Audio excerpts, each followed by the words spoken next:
Smile for the camera. You're also pretty people. Okay. Good morning, everyone. Thank you for coming here today. My name is Brittany Kuhn, and I will be discussing the role social media has in communication, specifically for activism.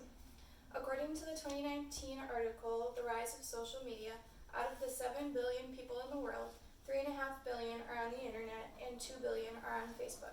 To put this into perspective, 1 in 3 people are users of social media, making it one of the most useful tools for activists to use to connect to people.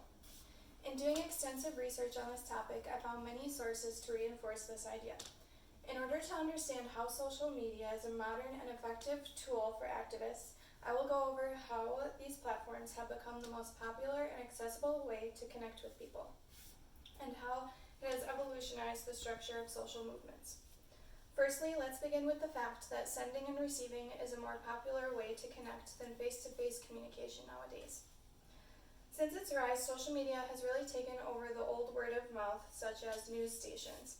In fact, according to the 2018 survey from the Pew Research Center, adults 18 to 29 years old are more likely to get their news indirectly via social media than directly from print newspapers or news sites.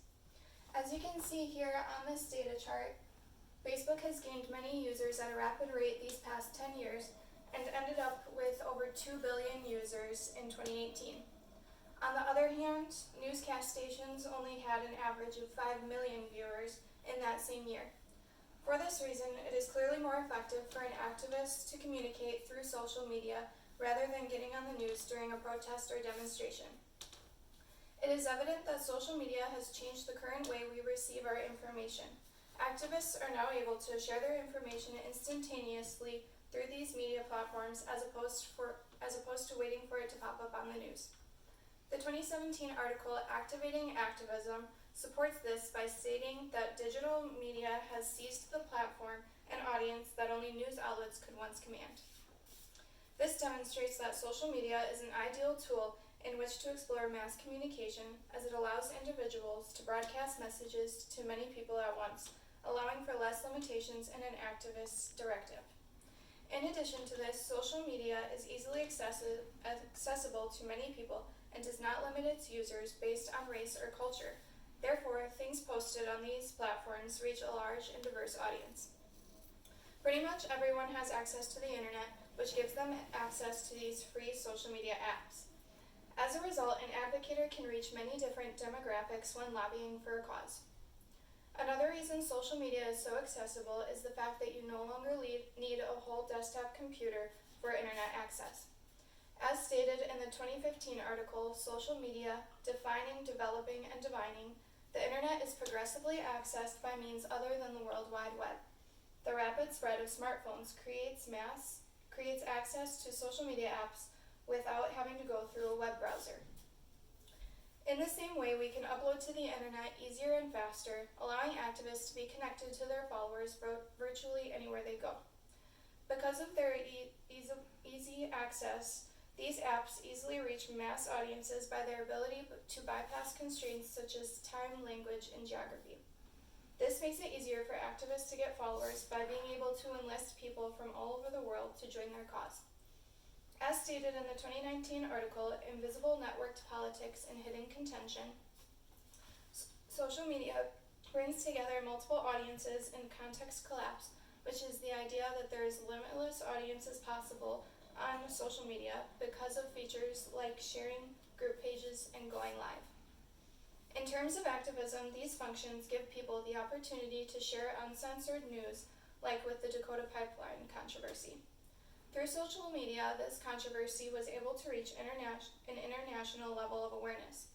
One Native American who was at the pipeline protests stated that the issues here have escalated to the point where the only thing we have to share our side of the story is the use of our phones. Of course, this was not the only movement to gain popularity through social media tweets and hashtags. There have been numerous events circulating the media, such as Me Too and possibly the most well-known, Black Lives Matter. After the killing of Michael Brown by a white police officer, there was a huge surge in the use of the Black Lives Matter hashtag as a call to action. The 2017 article, Social Media's Response to Black Lives Matter, reported that the number of tweets using this phrase rose by 19,500 and rose again by nearly 26,000 after the officer was not charged for his crimes. Through social media activism, more people around the world were becoming aware of injustices outside of their culture and were able to participate in these movements.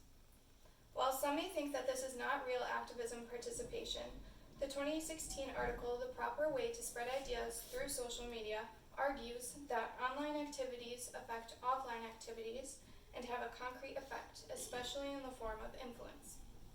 With all of these things in mind, it is hard to deny that social media, no matter how much criticism it receives, has had a profound effect on communication in the form of political and social advocacy.